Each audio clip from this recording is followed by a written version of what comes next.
previously attended this this particular lesson. If you haven't, welcome to tune in, and we can get started in a few minutes and then work through the various themes. Basically, the subject of adrenaline is somewhere where you're scared, in a situation where you may be scared, excited, or angry, and it makes your heart beat faster. And for example, we look at the present perfect simple, the past simple and continuous, comparatives and superlatives, as well as gradable and non-gradable adjectives, sports, giving advice about complaints or injuries. And then the first theme on this is to read Mike's blog. So we'll start with that. And it's about Mike and his attitude towards skydiving. And so that's the first thing to do, which we'll start with in a couple of minutes. Now, there may be other people that tune in. I've sent the link through on WeChat. I sent the link through on DINGTALK. If you know of anybody whom you think might want to attend, do tell them about it so that they can join in. If they're not able to attend, some people are not able to attend, they may have classes or for other reasons, then you can access the recording afterwards. Okay, let's get started. And we choose the best description of his attitude towards skydiving. So the caption here is deadmike.com. I've just done my first jump since the accident that nearly killed me just over a year ago. As I was lying in the hospital after the accident, I wasn't feeling glad to be alive. Instead, I was wondering how I could possibly live without skydiving again. It all started one evening after another typical 9-to-5 day. I was sitting at home thinking there has to be more to life than this, when an advert came on the television. Try skydiving, it said. The next day, I called my local skydiving center and booked my first jump. At the end of a day's training, I signed a document to say I understood I was taking part in an activity that could end in serious injury. At that point, I wondered if I was completely mad. I will never forget my first jump. 5 of us walked to the runway and got into a tiny plane. I was beginning to feel nervous, but the others were chatting and joking, and I started to feel more relaxed. It was a beautiful, cloudless day, and the sun was just going down. We climbed to 11,000 feet, and then the trainer opened the plane door.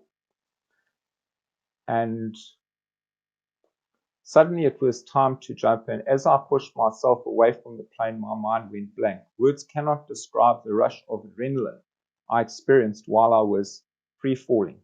At 5,500 feet, I pulled the cord, and the parachute opened immediately. Suddenly everything was silent and peaceful. Twice I shouted, "This is absolutely incredible." It was the most amazing 4 minutes of my life. From the first jump, I was hooked. I started spending every free moment I had skydiving. It became my reason for living, and nothing else mattered. Things were going really well. Then disaster struck on my 1040th jump. Another skydiver collided with my parachute. I fell and hit the ground at about 30 miles per hour. I broke both legs, my right foot, left elbow, right arm, my nose, and my jaw. I lost 10 pints of blood, 19 teeth, and 25 pounds of fat. I was lucky to survive. People who have never experienced skydiving will find it hard to understand that my only motivation to get better was so that I could do it again.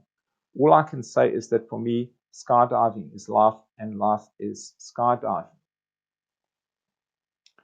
Now, I'm not sure if there's a problem because there are not many people that have joined in. I think that I need to reissue the invitation story. Correct the factual mistake in each sentence. Mike was watching the television one evening when he saw an advert for skydiving. That's this over here. And the next day, he phoned the skydiving center and booked a jump. After a day's training, he wondered if he was completely mad. And his first jump was unforgettable. It was a beautiful cloudless evening. When he jumped out of the plane, his mind went blank. After his first jump, he started to spend every free moment he had skydiving. On his 1040th jump, he had an accident because another skydiver collided with his parachute. So you can see the missing answers here. He nearly died. His motivation to get better was so that he could go skydiving. He could go skydiving again. Have you ever done a parachute jump? Would you consider doing a jump? Choose a response. Yes for charity, yes for fun, yes for money, or no way.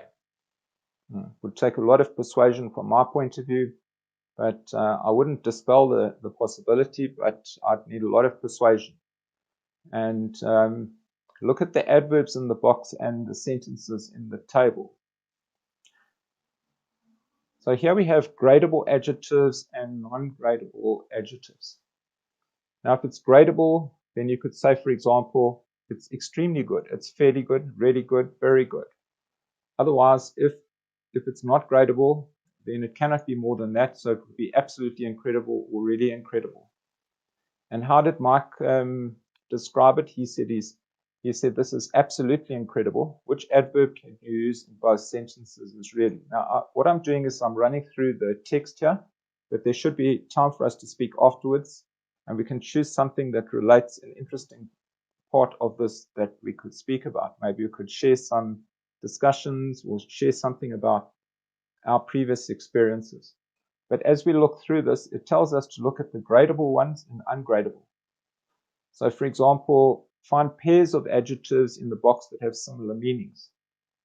Now, for example, surprised and astonished have similar meanings, but surprised is gradable and astonished is not gradable. So you could say, I was extremely surprised, I was very surprised, I was really surprised.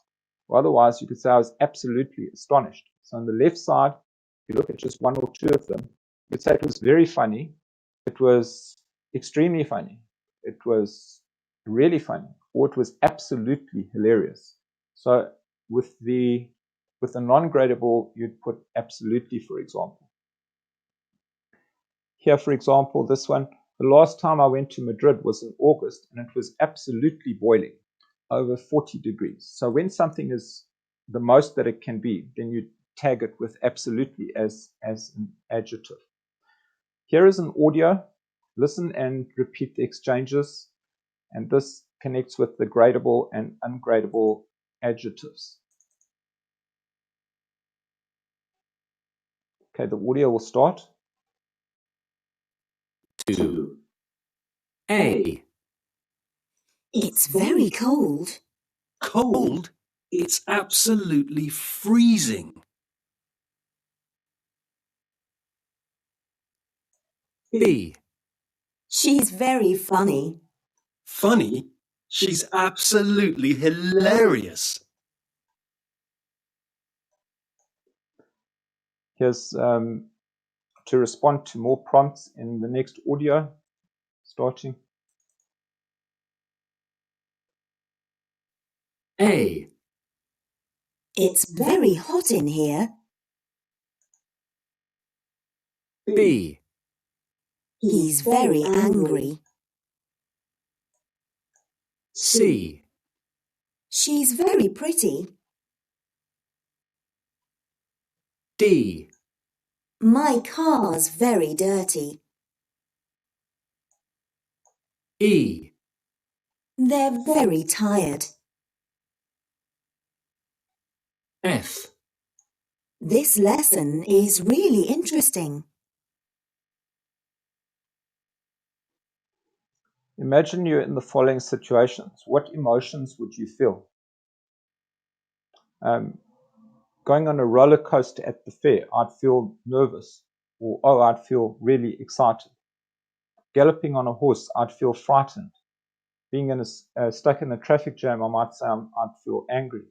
Being stopped by the police, I'd feel nervous. Well, you could use other words to describe it, but what I've put here is, for example, taking off in a plane, I'd feel excited. Giving a speech in front of an audience, I'd feel nervous. Or I'd feel thrilled, I'd feel excited, I'd feel embarrassed, I'd feel nervous. Depending on the situation, you can see the various notes which are available, which could be available. But on the present perfect, the two parts to this are in this grammar section. Let's see. It questions about past experience or completed events in the past. And sometimes there are precise time references, and other times the event is not completed. So if we look here, for example, the two possibilities. You can use the present perfect or past simple to talk about the same completed actions. You can use the present perfect when your context is time up to now, and then you don't say when, or you can use the past simple when the context is finished time. So if you look at the timeline, it shows, for example, I've been to Wembley twice, but it doesn't tell you when. She's finished her book. It doesn't say when. Whereas here with finish time, it specifies a time, and it says like 2006 or 2008. She finished it yesterday, or a moment ago, or in May. So the difference between the present perfect and the past simple is where it's time up to now. And then you use expressions like already, lately, today, that sort of thing. And then returning back to the text here, let's look at some examples of this and the use of the word ever. Now there's also a grammar guidance note on the word ever.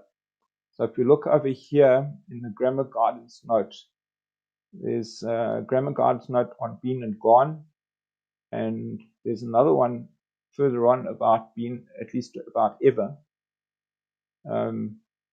Perhaps I could refer to that later, but it's among the grammar guidance notes. But with the use of ever, ever means in your life, at any point in time. Have you ever ridden a horse? Have you ever ridden a motorbike? Have you ever met a famous person? Have you ever met a person from Japan? Have you ever won a competition? Have you ever... Cindy, have you ever been really frightened? Yes, I have. Last summer, I was driving on the motorway in Spain. We were getting close to Barcelona, so I started to slow down, ready to turn off the motorway. Suddenly, this black sports car appeared out of nowhere, pulled in front of me and stopped. I almost drove into the back of it, but I just managed to turn off the motorway in time. I've never been so frightened in my life. So here we've listened to Andy, Beth, and Cindy being interviewed about past experiences. And when you tell a story, you use the past tense, but you can also use the present perfect simple. So if you introduce the topic, like it says here, when you introduce the topic, you use the present perfect simple. When you give the background, the past continuous. When you talk about the main events, the past simple. Here's another grammar exercise with past simple and continuous. He was playing rugby when he fell heavily on his left leg and twisted his ankle. So the rule is the past continuous is almost always used in contrast with the past simple. You use the past continuous to describe a longer activity that was in progress when other past events happened. Use the past simple to describe single completed actions, usually the main events of a story.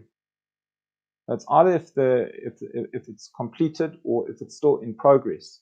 Complete the sentences with the past simple or past continuous. We moved house several times when I was a child. My parents met when they were traveling abroad. I've had a small accident while I was learning to drive.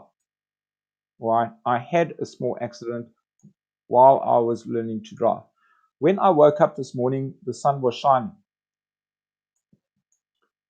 When I was walking to work, I bumped into an old friend. I broke my leg once while I was playing football for the school team. Are any of these sentences true for you? And check the grammar section on page 128. And into my neighbour's garden. I couldn't believe it. My brother really loved that football, and he never let me use it. Oh no! What did you do? Well, I went and knocked on the neighbour's door, but there was no answer, so I had to climb over the fence. It was really high, and my friends had to push me over. Anyway, as soon as I dropped down on the other side, I realised I wasn't alone. The dog. Yes, an enormous dog was running towards me, barking like mad. I've never been so frightened in my life. What did you do? I was absolutely terrified. I couldn't move. But then I noticed a chair near the fence, so I jumped up on it and managed to climb back over the fence. What about the ball? I didn't get the ball, but fortunately the neighbours came back before my brother did, so in the end he never knew about it. Which is good, because my brother is almost as frightening as the neighbour's dog. Now, the story that we've heard here is that the story was told in 5 stages. And first there was introduction, then the background, the problem, how you felt, and the resolution. So when you tell something, you speak about it in that sequence. And you can see in this story, for example, it follows various stages. And if you were to speak about something where you were in a dangerous or exciting situation, you could speak about it where you ask yourself the questions in exercise 1, think about what to say and how to say it, and tell us about when you were in a dangerous or exciting situation. Now, you can see here, for example, the questions. What was the situation? When did it happen? Where were you? Who were you with? What were you doing? What happened? What happened next? How did you feel? What were the consequences? And what happened in the end? So think about these questions, and then after I'm finished going through the text, maybe we could share something about, in terms of the questions, as to how we would answer these questions about a situation that applies to you. So we'll return to this a bit later. But for example, if we look at 1 or 2 things. How did Jake feel? He says, I've never been so frightened in my life. I was absolutely terrified. How did they resolve the problem? Fortunately, the neighbors came home before my brother did. In the end, he never knew about the football. So it describes the situation in terms of introduction, background, problem, the feelings and emotions connected with it, and then the resolution. There's a vocabulary thing here. Kate, where do you do it? Wherever there are good cliffs. One of the best places I've ever been is New Zealand. But I usually go to Wales. The cliffs are not as high as in New Zealand, but they're much closer to where I live. Do many women do it? No, there aren't as many women as there are men, but there are female-only courses to get women into the sport. Is it very dangerous? Yes, it is. So you must take the right equipment, waterproof clothes, climbing shoes and ropes. Is it an expensive sport? Not really. In fact, it's slightly less expensive than many other sports because the mountains are free. Why do you do it? When you get to the top, it's the best feeling in the world.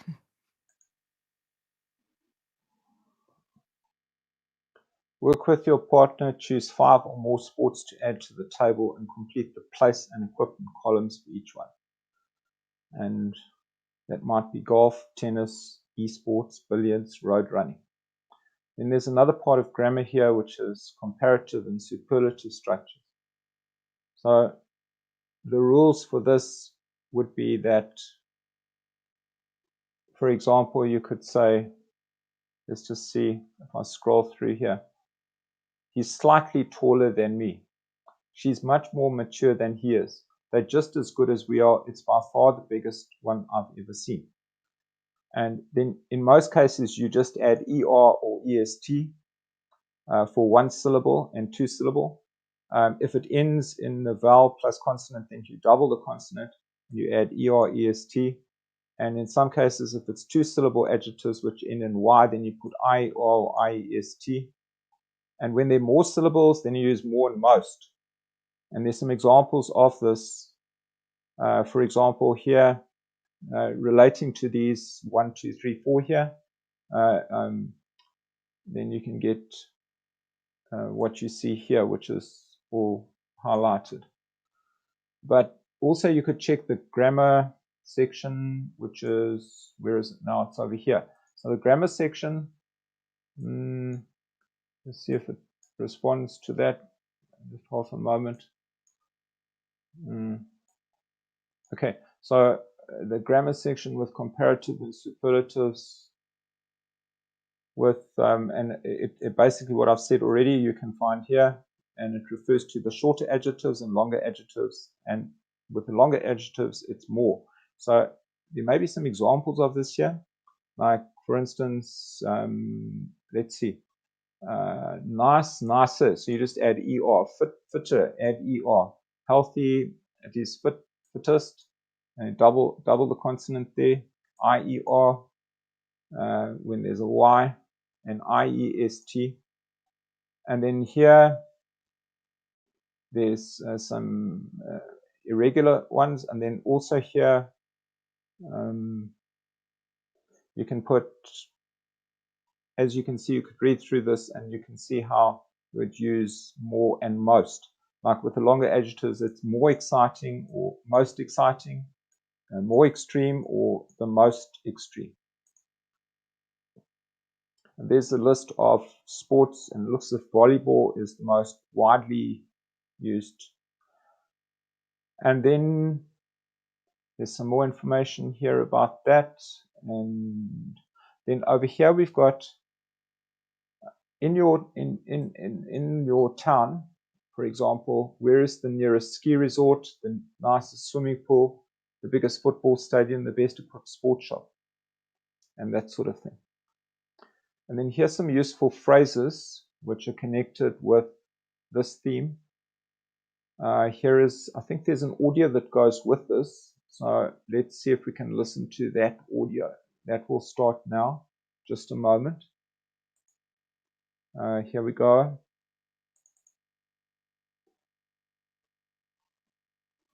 A. How did you get that black eye? I was playing cricket yesterday and the ball hit me in the face. You'd better put a bag of ice on it. It looks terrible. B. Why are you limping? I've got a twisted ankle. Oh dear, it looks really painful. You really should lie down and keep your leg up. C. Did you have a good swim? It was okay at first, but then I got cramp and I had to stop. Oh, that's horrible. You're probably dehydrated. You need to drink more water. D. My feet are killing me. I've got terrible blisters. You need to put some plasters on them. And then you should wear sandals for a while. But it's winter. E. How was the sailing? Great, but I think I've got sunburn. My nose is really red. You need to put some cream on it immediately. F. Are you okay? No, I think I've got a broken thumb. Oh dear, you probably need I've an got a X-ray. broken X-ray. You better go to the hospital.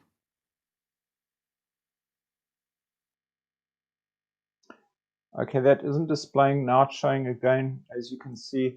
So this connects with this theme.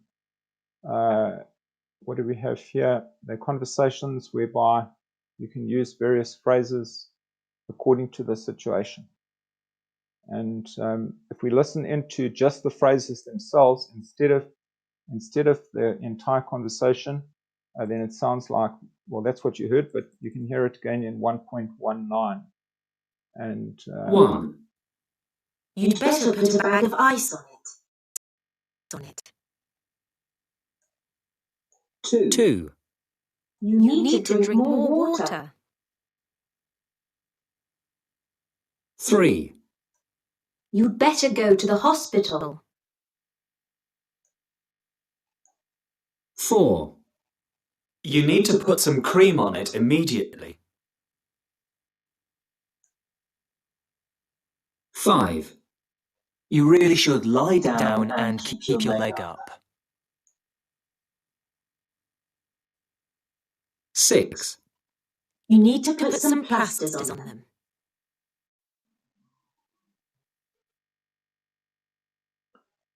Okay, so we've finished this section now, but what advice would you give to these people? For example, if the person says, my 2 front teeth are loose, then you might say, I think you should go and see a dentist. Or if, for example, a wasp has stung me on my neck, then you could say, I think you should put some cream on it. So there are all sorts of responses that you can use in different situations. So what I'm going to do is stop the PDF sharing at this point. And actually what I envisaged was that